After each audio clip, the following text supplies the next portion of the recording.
retrouve l'homme de la bibliothèque.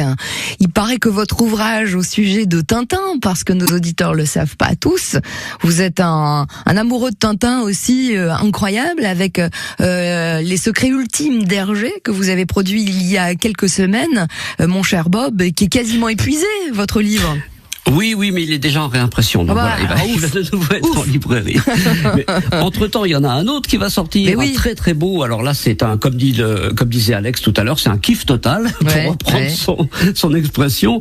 Ça s'appelle Le Central de Michael Kor. Ça sort donc demain en librairie. Il faut vraiment pas le rater. Michael Kor, il est journaliste. Il a passé 1 an au commissariat de Roubaix, le fameux central du titre. Donc, il a partagé le quotidien des policiers et policières. Il a participé à presque toutes les actions menées à la fois sur le terrain et au commissariat. Et il raconte tout ça à travers 24 chapitres courts, lapidaires, percutants, qui se lisent un peu comme des polars ou des romans noirs. Sauf qu'ici, tout est vrai, à part les noms des protagonistes qui ont été changés, évidemment.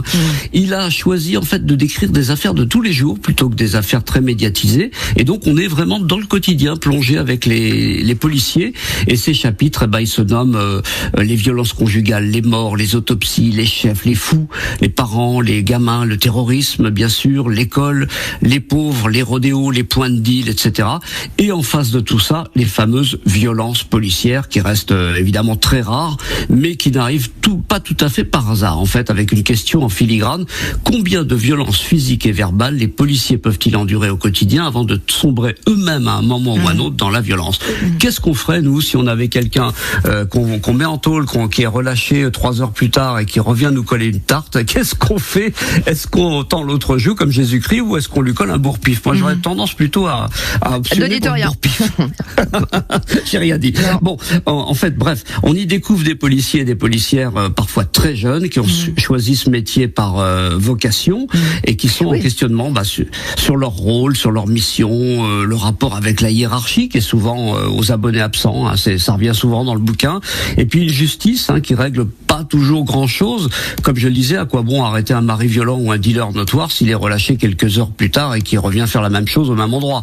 Et en toile de fond de tout ça, non plus, ça n'arrive pas tout à fait par hasard. C'est la précarité, le chômage, la misère et la vente de drogue comme solution facile pour trouver de l'argent assez facilement. D'après Michael Kor, la police recense 75 points de deal de drogue à Roubaix, vous vous rendez compte? Et il écrit à ce sujet: quand une série record est effectuée par la police, c'est le signe que la quantité en circulation augmente, pas tellement que la lutte est plus efficace. Vous voyez à peu près l'état d'esprit. Est-ce que c'est romancé, Bob, ou c'est plutôt sous forme de reportage, de récit, je dirais que c'est plongé à l'intérieur?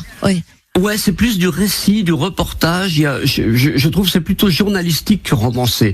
Même si les noms des personnages ont été changés, même s'il y a du dialogue, etc. Donc comme dans un roman, mais on a vraiment l'impression d'y être et de vivre ce que vit, ce qu'a vécu Michael Kor quand il était dans ce commissariat.